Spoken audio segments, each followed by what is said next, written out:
আলহামদুলিল্লাহ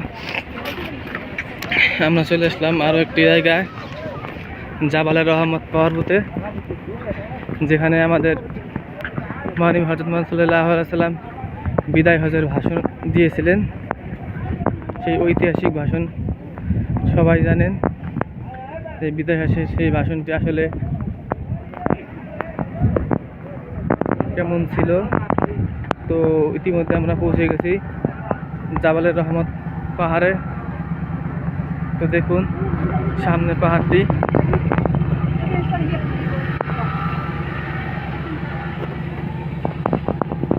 তো এই পাহাড়কে দোয়া কবুলের স্থান বলা হয়। তো দেখুন সবাই পাহাড়ের দিকে যাচ্ছে।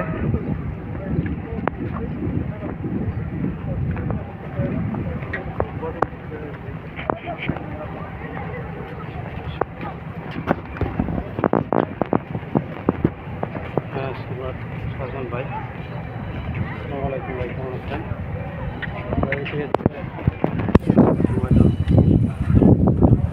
এগুলো জাবালের রহমত, জাবালের রহমত পর্বত। এটা বিদায় হজের ভাষণ দিয়েছিল এই জায়গায়।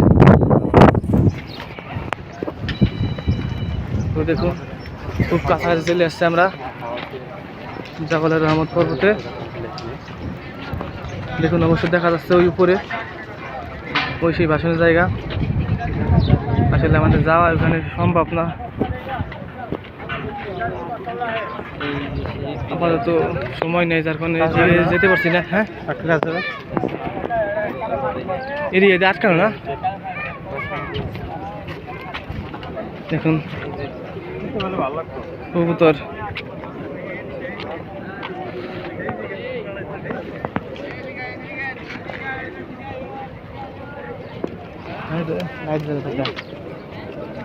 পাঠাবে।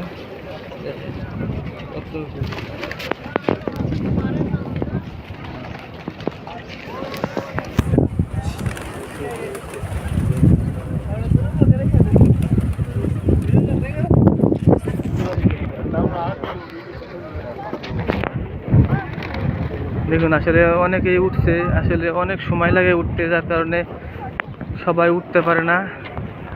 আর ইনশাল্লাহ আমাদের আরও অনেক কিছু দেখার বাকি আছে, যার কারণে আমরা প্রত্যেকটা পাহাড়ের উপরে যেতে পারতেছি না।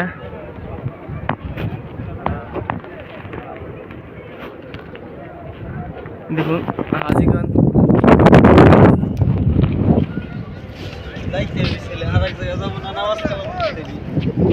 ভালো দেখা যায়।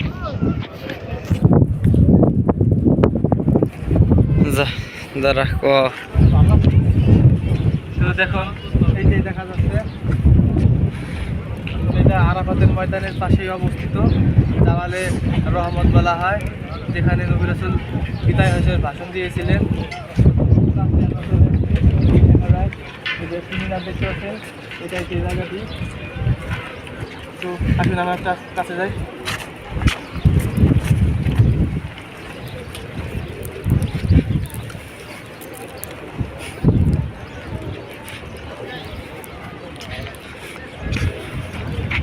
যখন পাহাড়ের পার ঘিরে চলে এসছি আমরা, আসলে এখানে যে আসতে পারবো কখনো ভাবতে পারি নেই।